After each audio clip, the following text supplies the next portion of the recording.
تحریک انصاف کی 8 فروری کی ہڑتال ناکام ہو گئی۔ پہلی دفعہ دیکھا ہے کہ پہیہ جام ہی جام ہو گیا۔ لوگوں نے نفرت، انتشار اور تقسیم کی سیاست کو رد کر دیا۔ وزیر اطلاعات عطا اللہ طارڑ نے پی ٹی آئی کی ہڑتال کے خلاف طنزیہ ٹویٹ کر دیا۔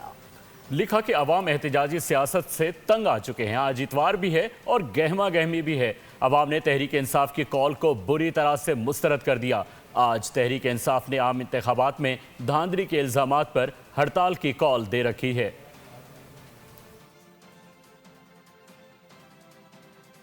کراچی میں الیکشن کمیشن کے دفتر کے سامنے جماعت اسلامی کی عوامی پریس کانفرنس پر پولیس کی چڑھائی۔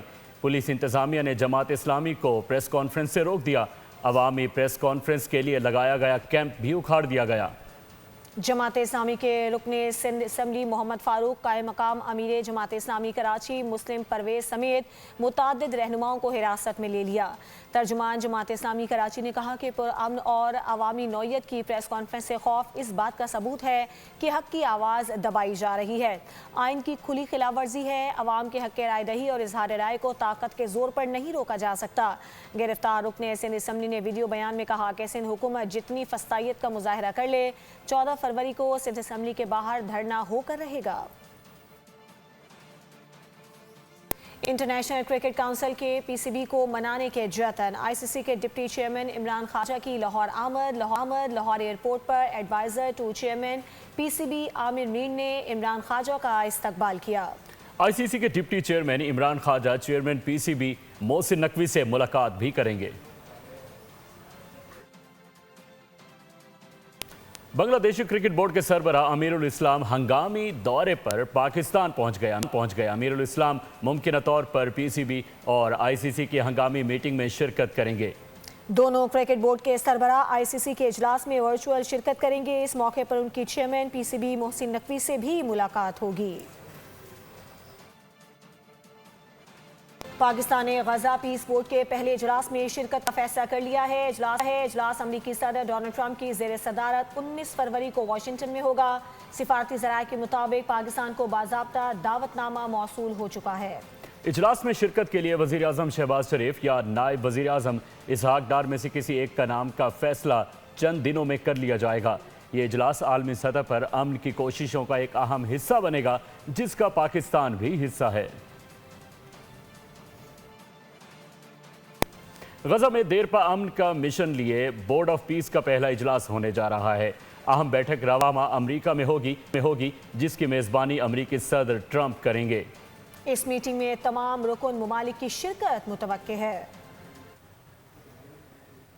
امریکی میڈیا کے مطابق غزہ بورڈ کا قیام صدر ٹرمپ کی جانب سے پیش کردہ غزہ ڈیل کے دوسرے حصے پر عمل قرار دیا گیا ہے، جس میں غزہ کی تعمیر نو اور حماس کو غیر مسلح کرنا ہے۔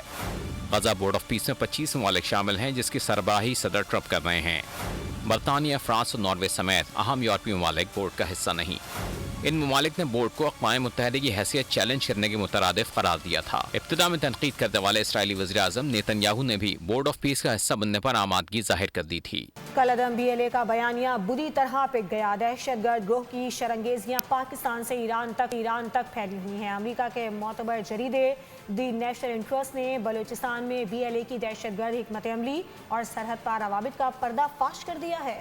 اس رپورٹ میں دہشت گردی کی نئی نوعیت اور اس کے عالمی اثرات کو بھی واضح کیا گیا۔